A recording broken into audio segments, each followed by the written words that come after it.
From the FJC in Washington, D.C., I'm Mark Sherman, and this is Off Paper. Today, we talk with two federal public defenders about the evolving role of defenders in addressing the human needs of clients and reducing recidivism. Our guests, Maureen Scott Franco and Kathy Nestor, have spearheaded efforts in which defenders take a more holistic approach to working with clients at pretrial and during reentry. The purpose of holistic indigent defense is to solve underlying social and environmental problems that may have contributed to a client's involvement in crime. It does this by emphasizing interdisciplinary teamwork, partnership with other criminal justice stakeholders, and identification and mitigation of collateral consequences. Maureen Scott Franco has been a public defender in the Western District of Texas for 24 years. She became the federal defender in 2013 and has been deeply involved in developing the El Paso Division's Project Sendero Reentry Court and its newer Adelante Diversion Court. Kathy Nestor has been federal defender for the District of Utah since 2011.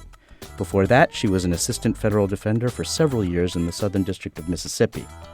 In 2013, Kathy, her Utah counterparts, and the Federal District Court created a collaborative, district-wide standing committee called Assisting Reentry to Our Communities, or ARC, to facilitate reentry planning and policymaking. ARC has been key to the district's successful reentry efforts. We've got a couple of disruptive defenders in the house today, people, so keep yourselves right here. You won't want to miss it. Maureen Franco, welcome to the program. Thank you, Mark. Kathy, welcome to the program. Thanks, Mark. Glad to be here. I'd like to start our conversation by reading you both a description of holistic indigent criminal defense and then having each of you react to it. The description comes from an article written by Robin Steinberg, who's the executive director of the Bronx Defenders, which is a public defender organization in New York City and a pioneer of this approach to practice. For folks in the audience who might be interested in reading the article, it's available on the Bronx Defenders website. According to Ms. Steinberg, what has become clear is that the traditional model of indigent defense representation has become complicit in the broken machinery that is the criminal justice system. Even when we zealously fight the government and argue passionately and persuasively for our clients, at the end of the day, we do nothing to alleviate the crushing circumstances from which they have come and to which they return. There is, I now believe, a better way.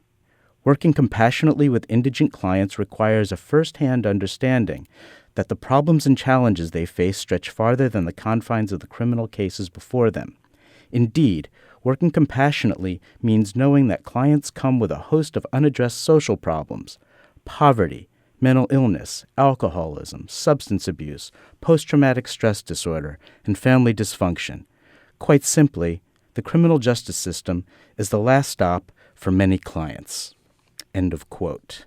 So, Maureen, when you think about this, what's your reaction to it, and how does your work in the Western District of Texas reflect this perspective?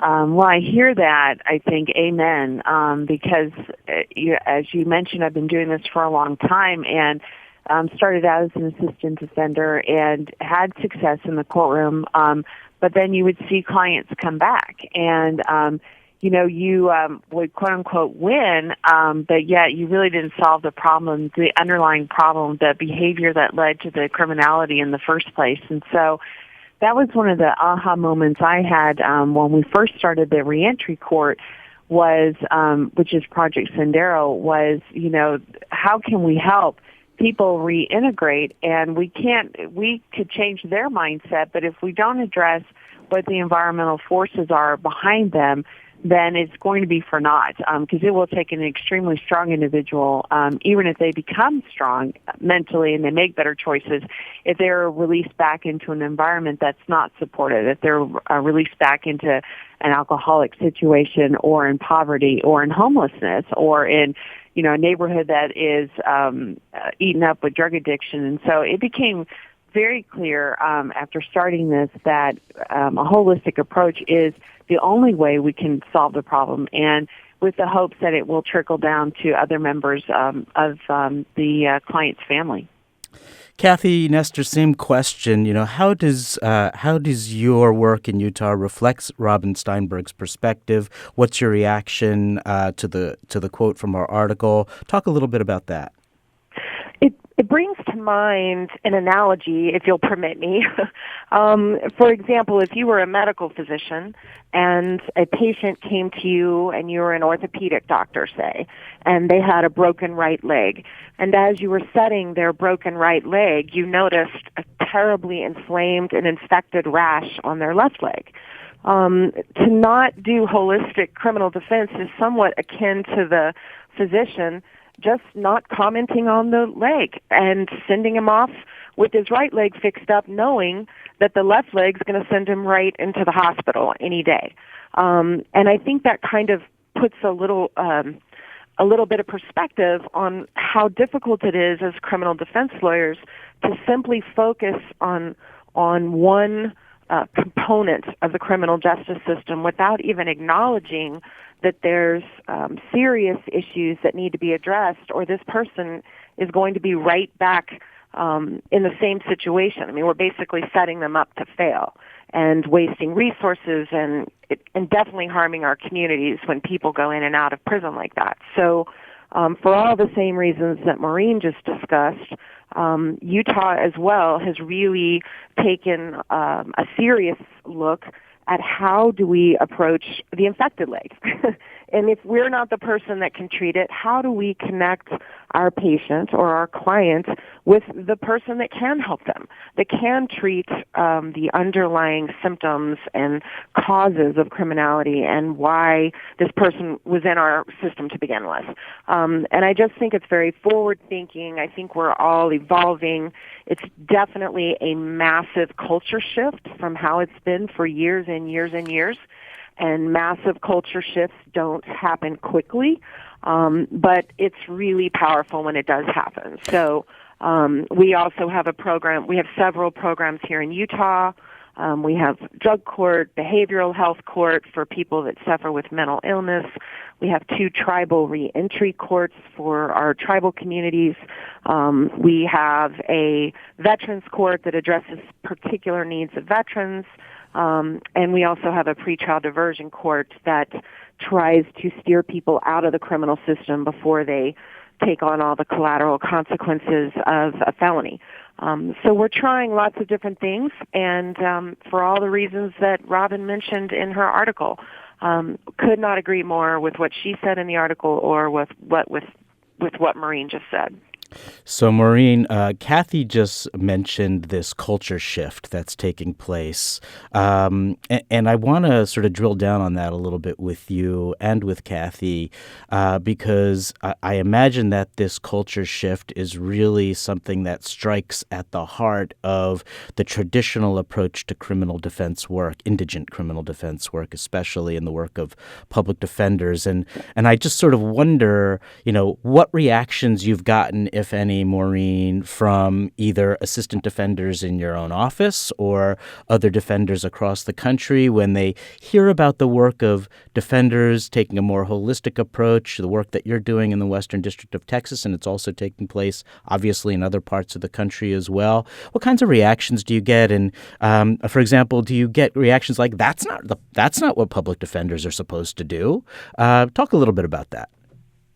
Well, I would say that, yes, that's exactly, even people within my own office, not the people that are on the teams. That's why I make them voluntary, that they have to be interested in doing it and participate in it, because there is a thought out there that that's not the work of a public defender, that they're supposed to represent the client in court and try to secure a good result for them, and that's where it ends, is right there.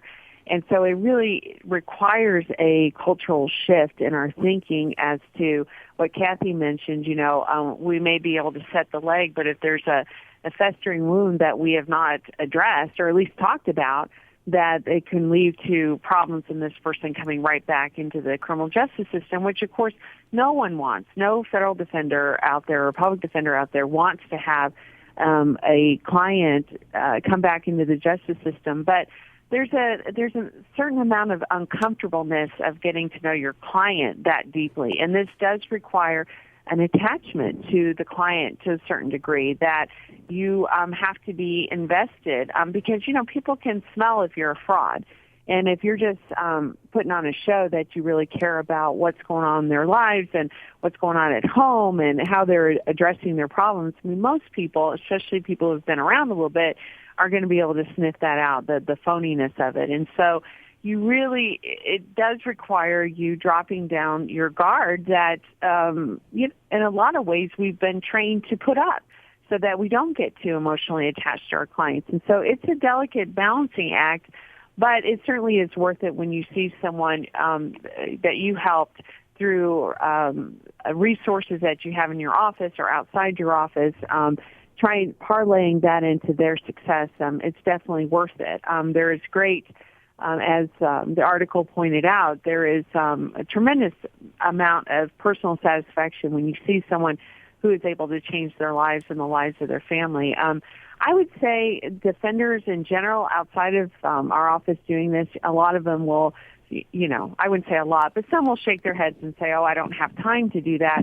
But really, it's worthy of a cause enough to make time to do it.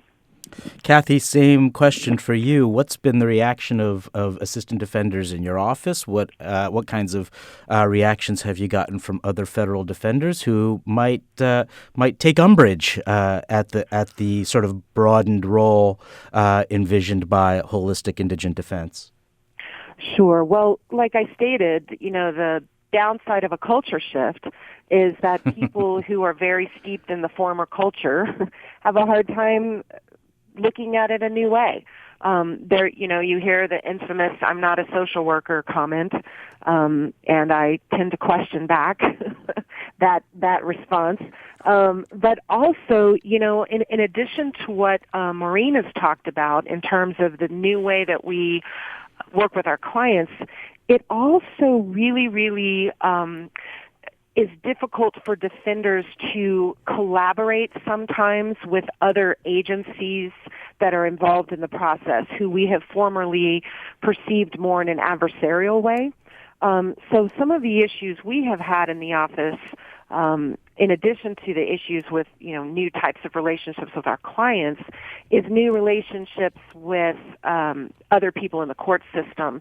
And the other people in the court system as well have had some pushback about this idea of all of us working together for a positive goal rather than working in the traditional adversarial mode, which is, it's a shift. You're really changing hats.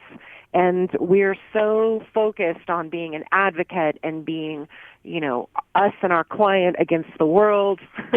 And this is a very different approach, and it gives some of us pause. We are in the job we're in because we tend to be anti-authority to some degree. That's why we were drawn to this profession. Mm-hmm. And all of a sudden, in some way, we kind of become a part of the authority.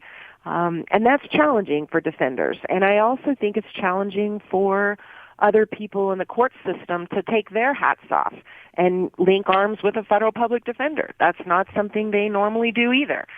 Because this, to quote Secretary Clinton, it does take a village for this to work. All of the agencies have to get together to make an initiative like this actually work. And it is difficult, and there is pushback. But I will tell you that I've seen hardcore skeptics, once they got involved, completely change their perspective about the importance of this work. We're talking with Maureen Scott Franco and Kathy Nestor, federal public defenders in the Western District of Texas and Utah, about holistic indigent criminal defense and the role of the defender at pretrial and reentry. We'll be back to talk some more with Maureen and Kathy after a short break. This is Off Paper. The FJC's program, Quality Improvement in Federal Problem-Solving Courts, is a year-long blended learning experience designed to help courts improve participant outcomes by improving their processes.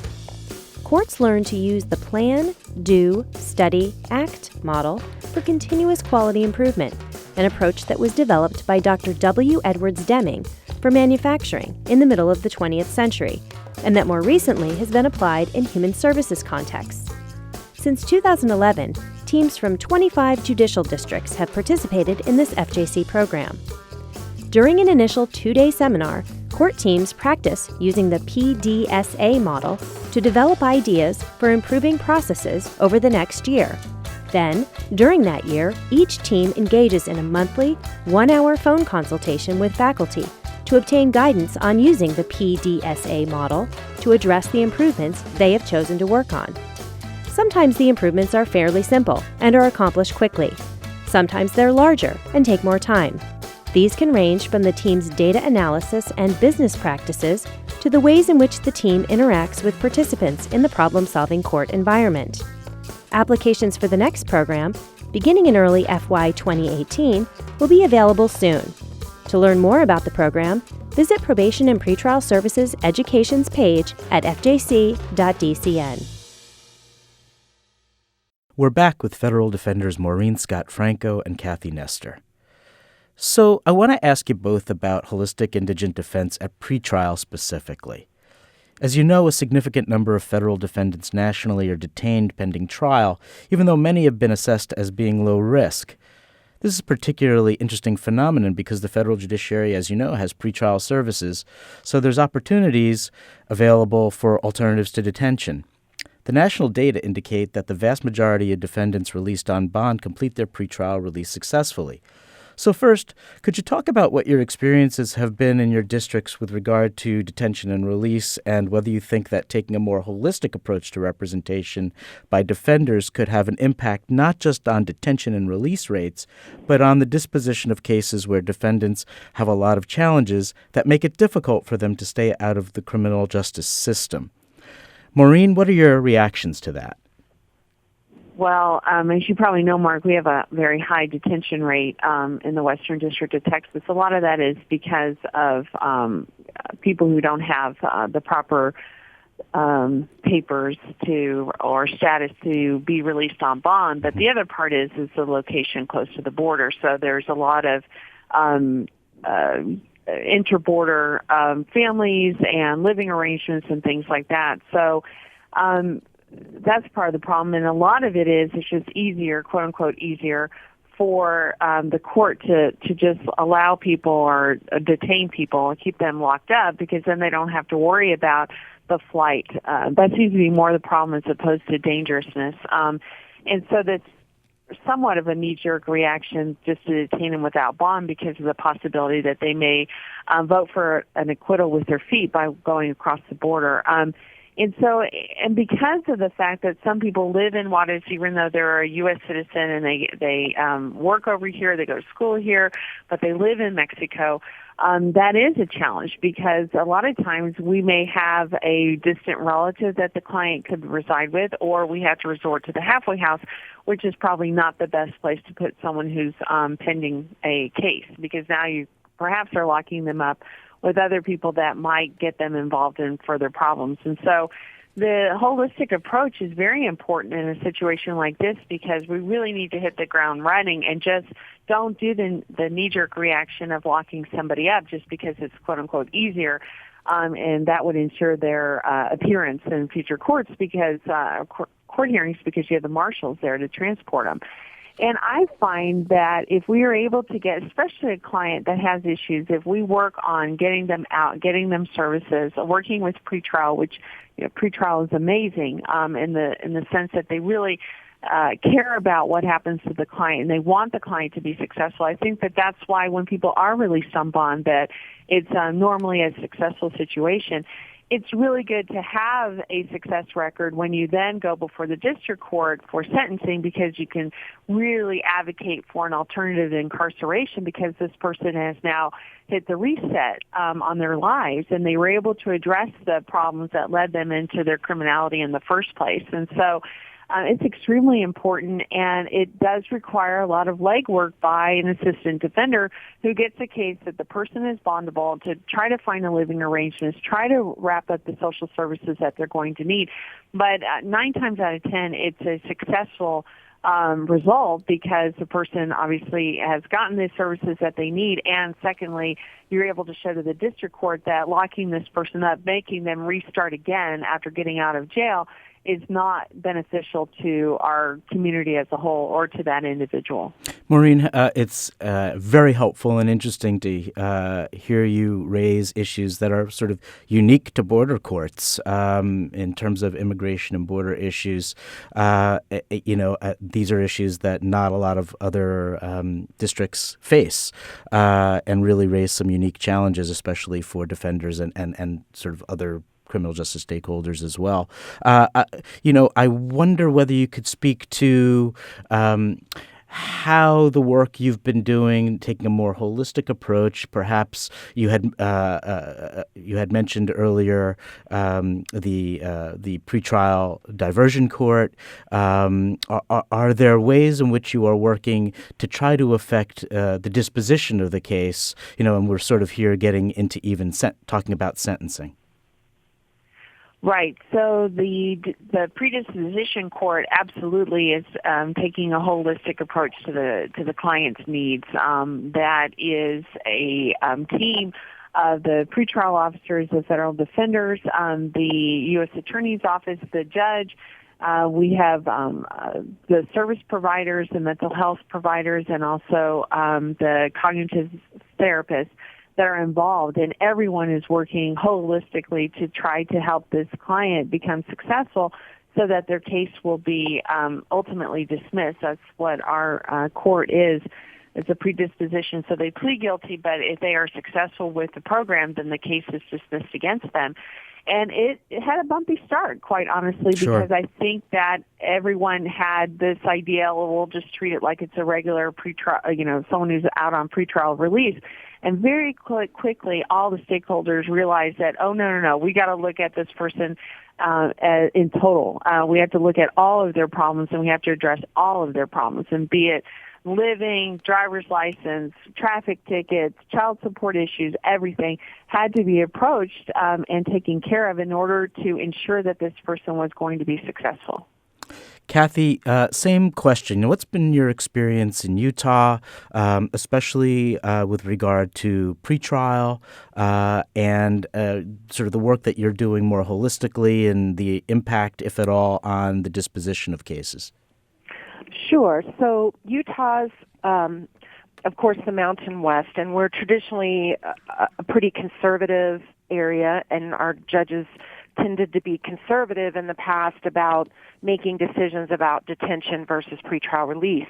I think it would be fair to say that traditionally we had a culture of detention, and we all started really looking at the costs that was having not only to our districts, but also to the families and to the defendants.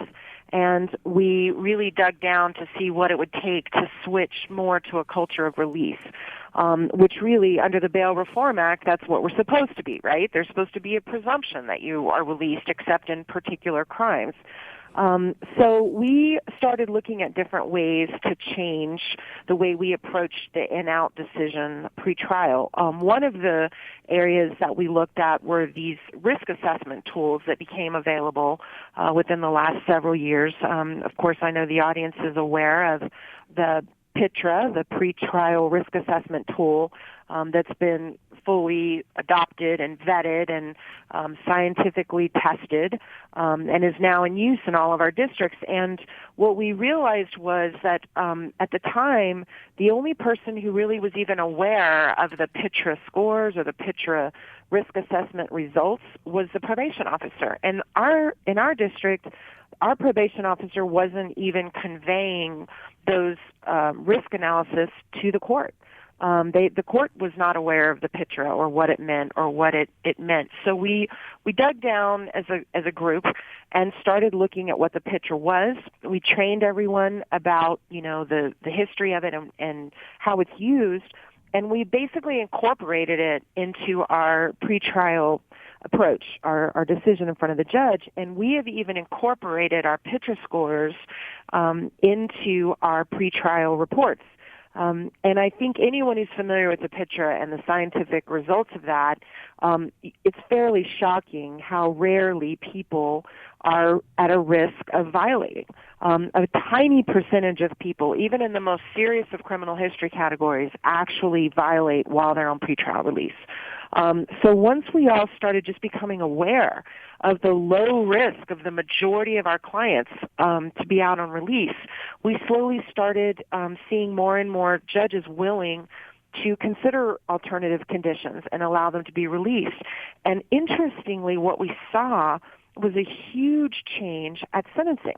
I don't know if it's simply the ability to holistically help your client while they're out, get employment, deal with their addiction issues so that by the time they get to sentencing, they really have made great progress, which impresses the court, or whether there's some type of psychological factor where it's just more difficult for a judge to take someone who's doing well and is productive and basically send them backwards into a prison setting. But we have seen immense changes at sentencing for the clients that have been successful on pretrial release. And we, in our office, we now treat the detention hearing as seriously as we treat the sentencing hearing because we have determined that it has the greatest impact on what ultimately happens to our client on the back end. So it's been an interesting journey. There are some issues with these risk assessment tools. There's the jury's still out. There's some suggestion that there's a disparate impact on minority populations simply by the factors that you look at to determine a group's risk. But even with those issues, which I think we can all kind of be careful about and take into account, it has been an interesting way to really start shifting a culture of detention into a culture of release.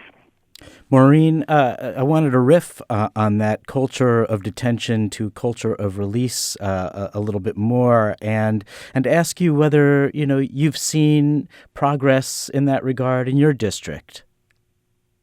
Well, absolutely. I believe that pretrial understands, and certainly the magistrate judges understand that under the Bail Reform Act, they should be releasing people and not detaining them. But as everything, it requires a cultural shift in their thinking. And I agree with what Kathy said, absolutely, that the detention hearing should be treated as seriously as a sentencing hearing because it can greatly determine what the ultimate outcome of not only the case for the client, but the client's life.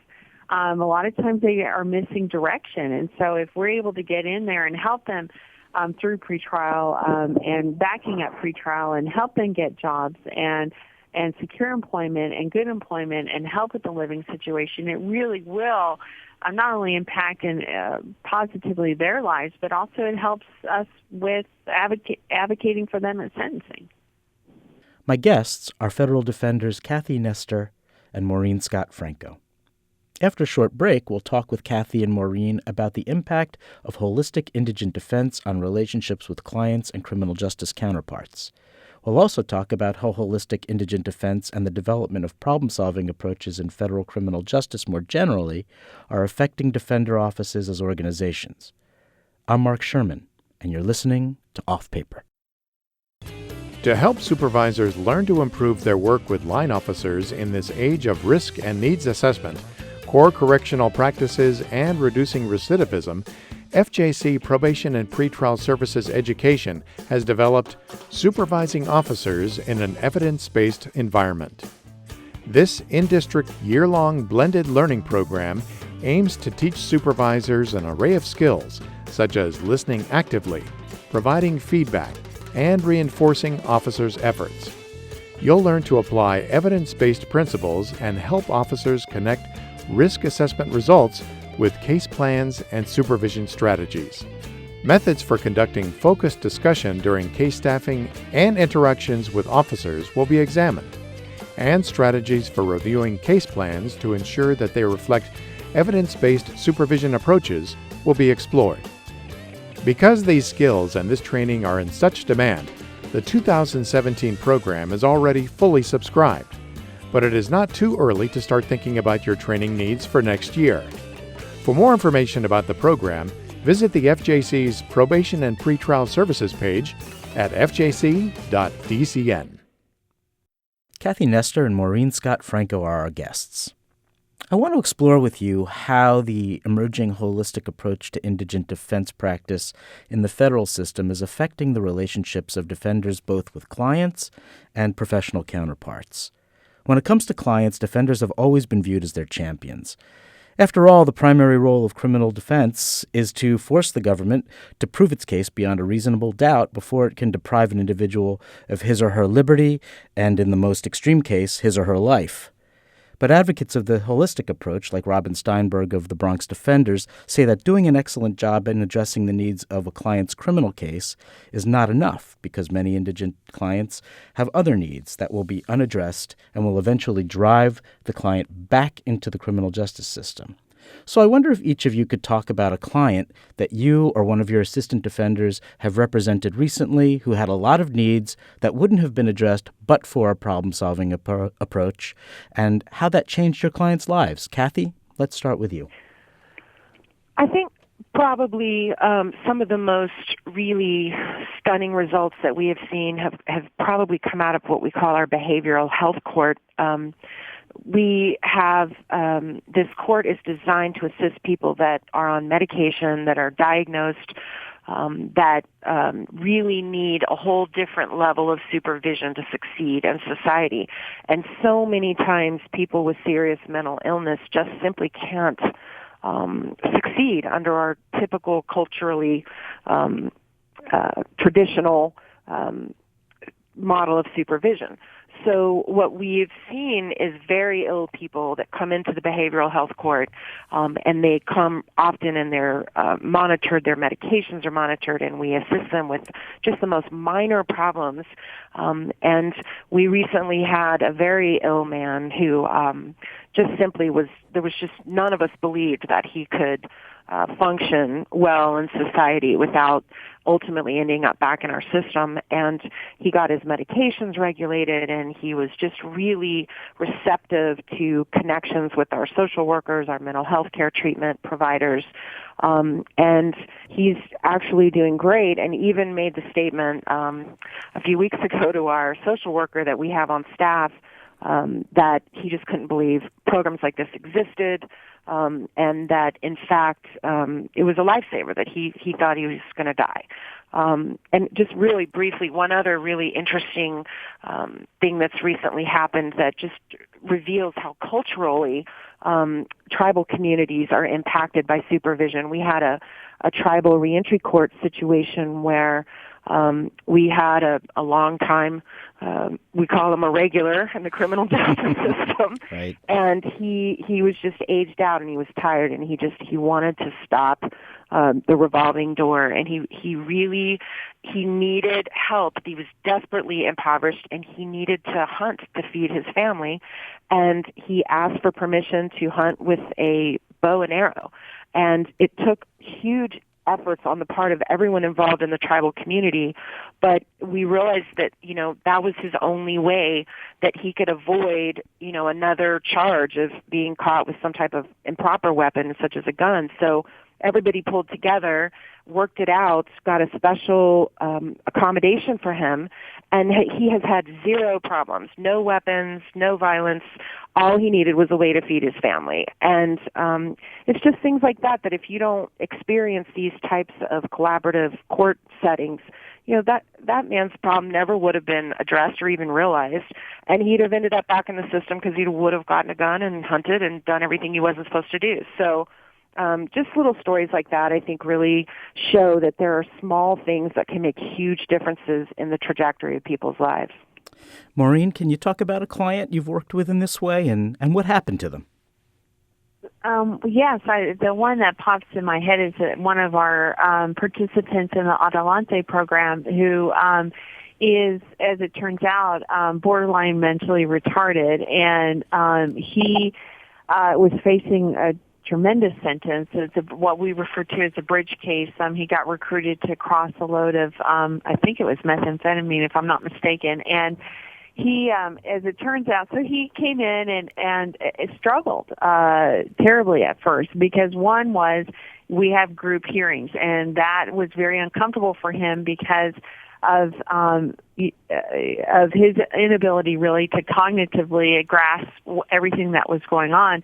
And at one point he verbally said it would be easier for me just to go do prison, and we're talking 6-7 years of prison, than it would be to try to complete this program. So the judge called an all hands on deck, and it was, and I mean every hand was on deck to try to figure out what we could do to make sure that he was successful.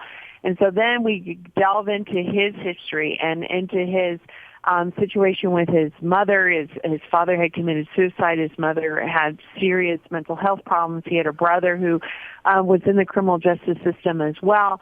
And it was looking at that and everyone jumping in to try to help. We had the Shadows to Light class, which is a cognitive-based class that our participants engage in, working on the issues that he had, trying to get him into MRT to work with that.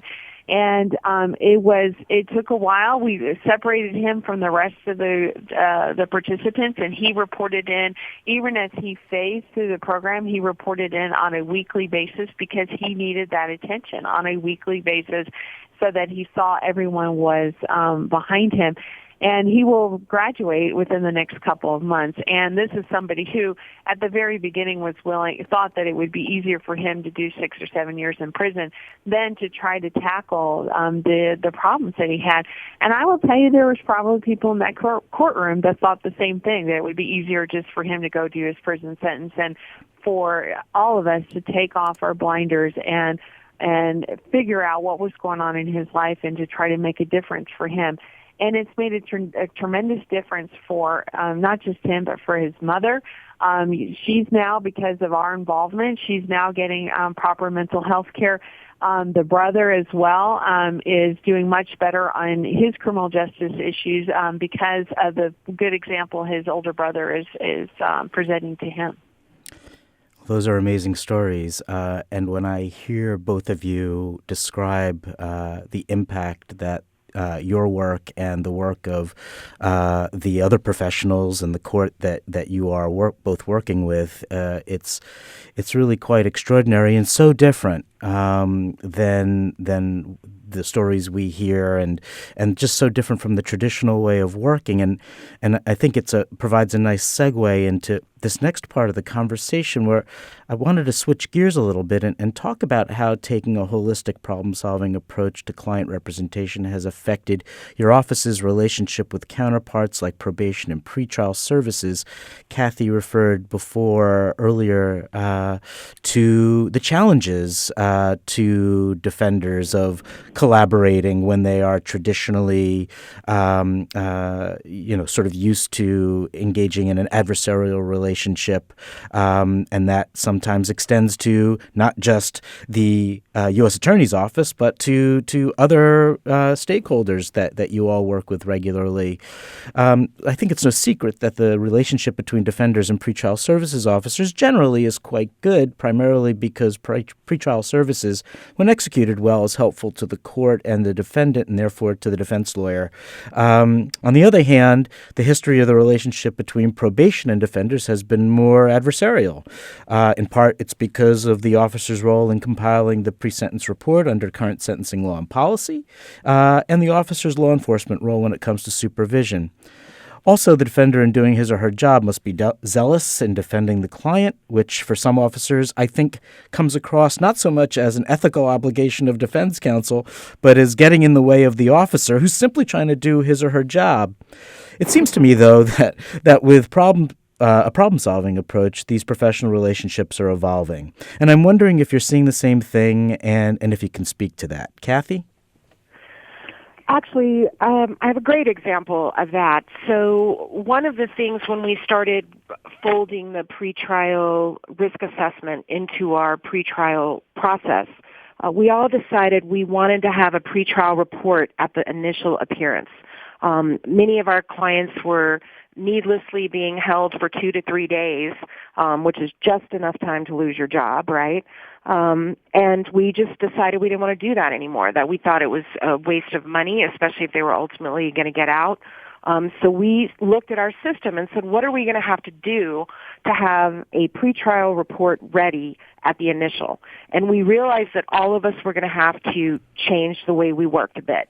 So the U.S. attorneys were going to have to take an extra step of when they indicted someone, providing in advance to probation the identifiers so they could run a criminal history in advance. That's one more thing they had to do that they normally didn't do. And then the marshals were going to have to get the defendants into the courthouse by 8 in the morning, which meant the marshals had to get up really early in the morning. And then the defenders had to get up really early in the morning because we had to be there at 8 a.m. on the dot so we could get an early morning interview and be present and get the probation pretrial enough time to go upstairs and draft a report. And then the magistrates had to give a little bit because they had to agree to push their hearings back till later in the afternoon, which is challenging for them sometimes because that's when a lot of them do their paperwork. So basically we all had to give something up and none of us wanted to. So we had a meeting and all just kind of looked each other in the eye and said, you know what, this is what we're going to have to do to make this happen. Let's just do it. And it felt good. It was a real interesting exercise in everybody, giving a little bit instead of just saying we don't do it that way. To say, well, why can't we? And it's been such a great benefit to all of us, especially even the marshals are pleased with it because now instead of transporting someone back to jail, they go home that day, and the marshals, it saves them work on the back end.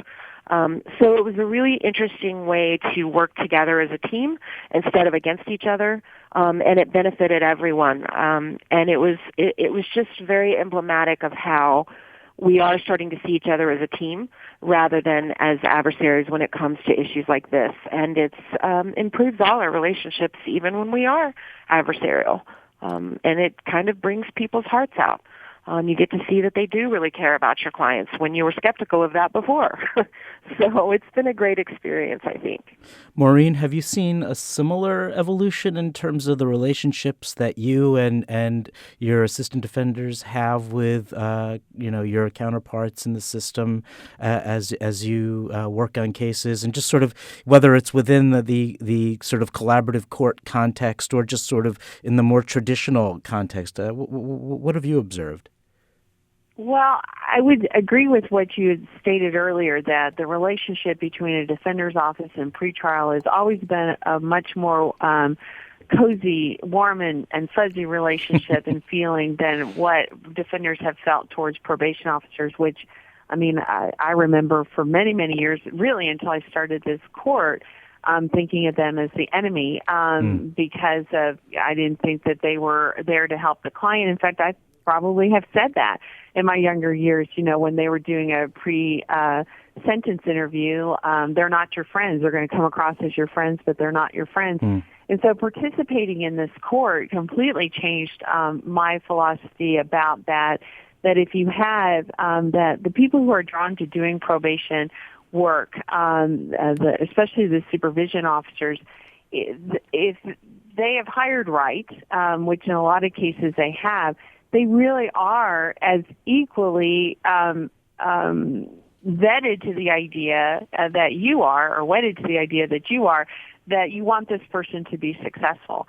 And I have to say, shame on me, but I really didn't believe that until I got involved in the reentry court.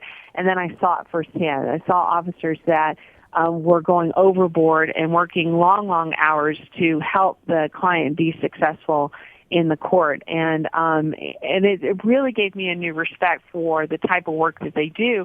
And when you see a good officer, the type of rapport that they have with the client, I think it's even better in some ways than the rapport that they have with myself or with my assistant defenders, because they're talking to them on a daily basis, because that's part of the program. And so it really has improved my view on probation. I will tell you, though, that because of that, if I see a probation officer outside in a normal context, so outside the collaborative court, who really isn't living up to that standard of what now I think a probation officer should be, it really makes me want to go after them in a court case.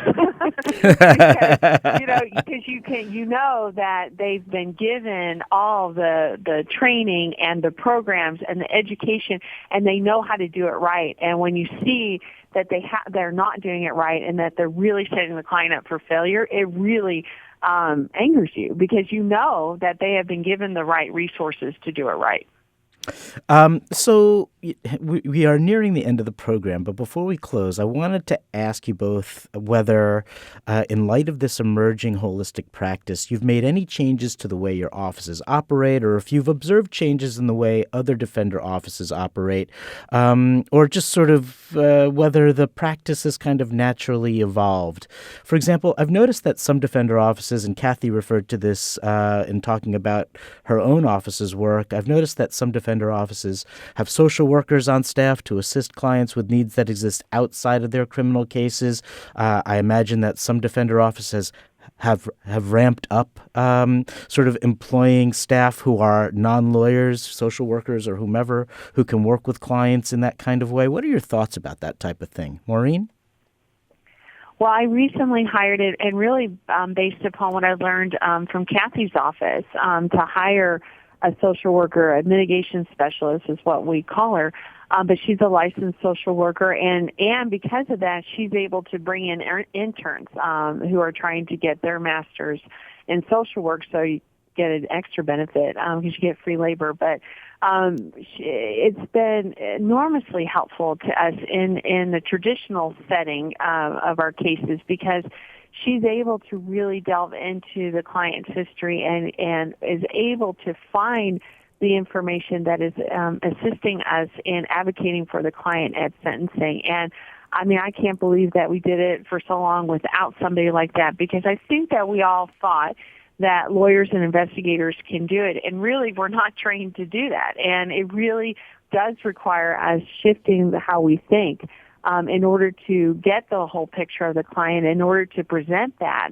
to the judge or the prosecutor for that matter, because we've used our mitigation specialists to help us in negotiating pleas or dismissals from the U.S. Attorney's Office based upon her research. And so I really owe it to my exposure to Kathy at our trainings that I saw the benefit of it and decided to try it out. And I have to say that I've been very happy with the results, and hopefully I can move the office more towards that.